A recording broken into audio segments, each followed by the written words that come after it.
of South Carolina, who sits on the Senate Judiciary Committee. Good morning, Senator. Good morning. You said last fall that any effort to go after Robert Mueller could be the beginning of the end of the Trump presidency. In light of the reporting that President Trump ordered the firing of Robert Mueller last June, backing down only after the White House counsel threatened to resign, do you still believe in what you said, or is that a red line? Oh, yeah, if you fired Mueller without cause, Mueller's doing a good job. I have confidence in him to get to the bottom of all things Russia. And Don McGahn, if the story is true in the New York Times, did the right thing. And the good news is the president listened. I don't know if the story is true or not, but I know this. Mueller should look at it, have complete confidence in Mr. Mueller. When he found two FBI agents that had a bias against President Trump, he fired them. So all this stuff about the FBI and DOJ having a bias against Trump and for Clinton needs to be looked at, but I've never believed it affected Mr. Mueller. So I will do whatever it takes to make sure that Mr. Mueller can do his job. We're a rule of law nation before President Trump. We're going to be a rule of law nation after President Trump. I haven't yet seen any evidence of collusion between President Trump and the Russians, but the investigation needs to go forward without political interference, and I'm sure it will. So, Senator Graham, you believe the stories about McGahn, about President Trump? I don't know. I believe it's something that Mueller should look at. We're not going to just say it's fake news and move on. Mueller's the best person to look at it, not me opine about something I don't know.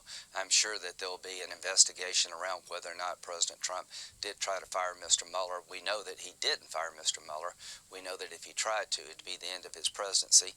So at the end of the day, let Mr. Mueller do his job and see if we can fix a broken immigration system. I also want to go to one other statement and let you opine a little more. You also said last October to Politico, I don't think anybody in their right mind in the White House would think about replacing Mr. Mueller. Again, anybody in their right mind, so what does that say about President Trump if, in fact, this is true? I think every president wants to get rid of critics. I remember the Ken Starr investigation, and Bill Clinton came out and said this guy spent millions of dollars and nothing to show for it. So the president is frustrated. He's told me 1,000 times and everybody else, I didn't collude with no Russians. Well, we'll find out whether that's true or not. I have seen no evidence of collusion, so the president's frustrated, no doubt about that, but he did not fire Mr. Mueller. If the report is true, Mr. McGahn did the right thing, and to the president's credit, he listened. But this is something for Mueller to look at, and I'm sure he will. Okay, to the president's credit, he listened, you say. You heard earlier the president himself saying last August, when asked directly about whether he considered dismissing Mueller, that he said he hadn't given it a thought. So if this reporting is true, then the president was lying to the American people?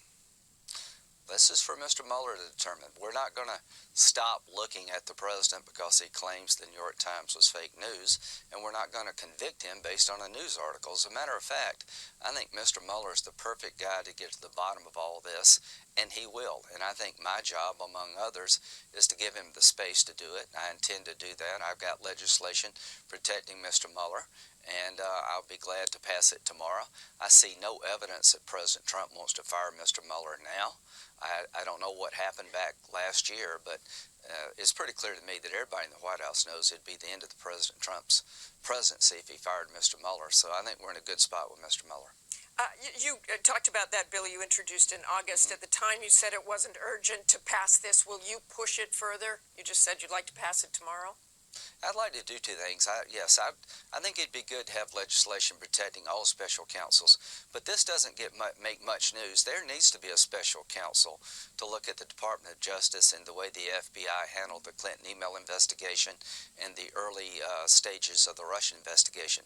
The text messages between the two FBI agents don't show political leanings, they show political bias. I've seen a lot of conflicts of interest. I'm very disturbed by the way the Department of Justice and the FBI handled Mr. Steele. I think we need a special counsel to go into that area as well, and the law would apply to that person also. I just want to go back to President Trump and Mueller for a moment. The Washington Post reports that a person familiar with the Mueller investigation says they're focusing on a pattern of behavior that President Trump tried to prevent Attorney General Sessions from recusing himself from the Russia investigation, asked Comey to drop the Flynn investigation before firing him, and dictated that misleading statement about Don Jr.'s Trump Tower meeting. Are you seeing a pattern of behavior that's concerning to you? I'm seeing a man, Mr. Mueller, in charge of an investigation that needs to occur for the good of the nation. I have a lot of faith in him. He's going to get to the bottom of all things Russia, and I haven't seen any evidence of collusion, so I don't want to prejudge where Mr. Mueller is going to go. But does this pattern disturb you at all, Senator? Well, I don't know how accurate all this is. The bottom line is that you got a frustrated president. He could have fired Comey for any reason under the sun except for a corrupt purpose. Was there a corrupt purpose in firing Comey? I don't know. In terms of what he did with a statement, I wasn't on Air Force One. The only thing I can tell the American people, I'm a Republican, and I want to make sure that this president and every other president that follows can't be considered above the law, that they're treated fairly, and have an independent special counsel like Mr. Mueller is the best way forward.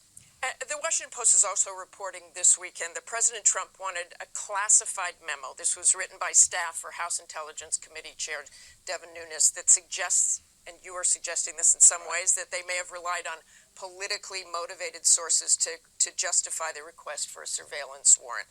The Justice Department does not want it released. They say it would be extraordinarily reckless without officials being able to review it. So is the president right on wanting that released? Do you want it released? I want somebody outside of the Republican-led Congress to look at these allegations. I'm not asking that Lindsey Graham be the final arbiter of where the DOJ and the FBI was off base. No, I don't want it released yet. I don't. I want somebody who's without a political bias to come in and look at the allegations that I've seen. I've been a lawyer most of my adult life, and the way the FBI conducted itself in the Department of Justice bothers me. That's not to say you should investigate Trump too. You should do two things. Look at the FBI, the Department of Justice, and the Trump campaign. We can do these things. How do you feel about Trump's attacks on law enforcement in general?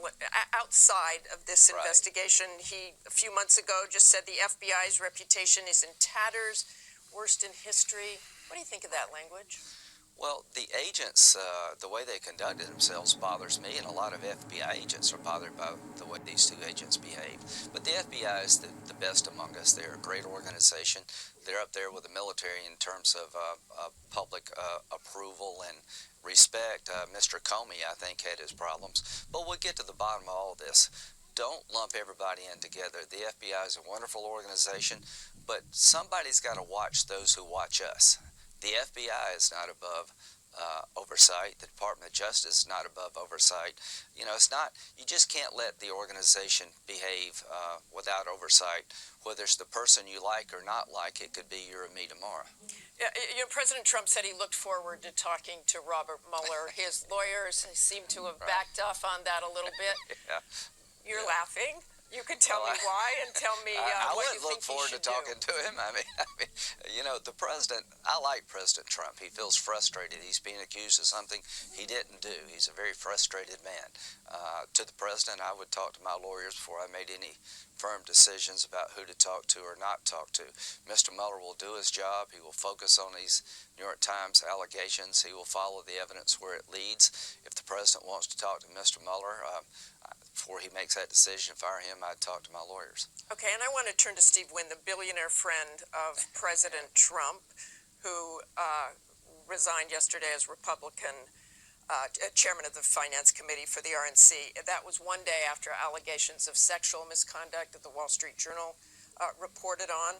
RNC Chairwoman Ronna McDaniel said today, I accepted Steve Wynn's resignation as Republican National Committee Finance Chair. She didn't address whether the RNC plans to donate any of the money or return any of the money he raised, even though days after the Harvey Weinstein scandal, the RNC blasted emails out calling it dirty money and that it should be returned. So do you believe that money should be returned?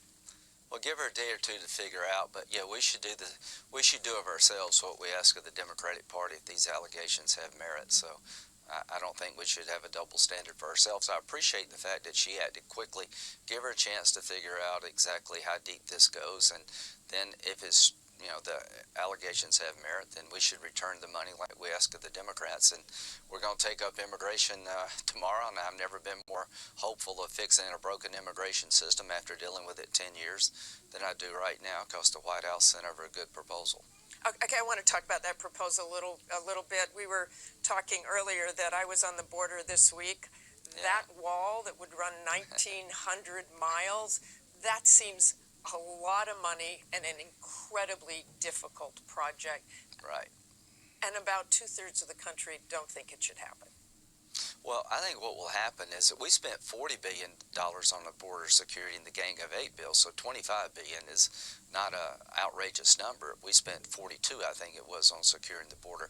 As to where the wall should go and whether it should be a fence, we'll have experts decide that. But the president's proposal of allowing 1.8 million dreamers a pathway forward with citizenship is a huge step in the right direction. He deserves to have a escrow account to draw upon to secure the wall system, not just a wall. Chain migration and cutting legal immigration in half, those would be very problematic areas. But, there's a lot of interest. But Senator, we're talking about $25 billion for a wall. Republican Congressman Will Hurd of Texas doesn't think it's a good idea. It's not effective. Wall system. Right. Steve Pierce down in New Mexico told me it's a waste of money. These are guys who live there on the border. They see it every day. They see people getting over. They see drugs getting in. Right. Well, I've dealt with the border security for a decade now. The Gang of Eight spent $42 billion on border security systems. You don't need $25 billion for a wall. You need wall systems. You need roads. You need redundancy. You need to fix old fencing. So we're not going to build a 1,900-mile wall, but $25 billion can be spent wisely, because the Gang of Eight bill spent $42 billion to secure the border. So we're not going to build a wall in places it shouldn't go. The bottom line is this is a credible offer by the president on a pathway to citizenship. It is a breakthrough. He's getting a lot of pushback from the hard right, and he's getting pushback from a lot of liberal advocacy groups. So I think he's trying to thread a needle. We're not going to cut legal immigration in half and give all the green cards to the high-tech sector of the economy. We're going to have green cards for the entire economy. We're going to have a diverse nation. We're not going to limit people coming in the country from Norway or Europe. They're going to come from all over the world based on merit, and we're going to have people who are diverse and skill sets who are diverse. Okay, That's Senator a winning Graham, combination. I just want to stop you right there, and I listened to you carefully. But is this going to happen by February 8th, or will we see another government shutdown? We're not going to see a government shutdown. The one good thing that came from this mess last week is we're now focused on immigration. I think without the dust-up, we wouldn't have a commitment to move forward on February the 8th. We really have to March 5th. Here's what I think. There's so much interest in fixing this problem. The president's made a credible proposal. We're going to get there. We're going to give a pathway to citizenship for 1.8 million dreamers who have been well vetted. We're going to do something substantial on the border. We're not going to cut legal immigration in half. We'll deal with chain migration in 2 phases, beginning in phase 1. So the bottom line is I'm optimistic. If the president continues the attitude he's expressed in this proposal, if my Democratic friends will calm down. I know it's hard to deal with President Trump. Let's take a deep breath. We can get there. America would be so well served to start fixing a broken immigration system. Obama couldn't do it. Bush couldn't do it. Trump can do it, and I hope we'll work with him to get it done. Well, we'll see how you do. We'll Thanks see. so much.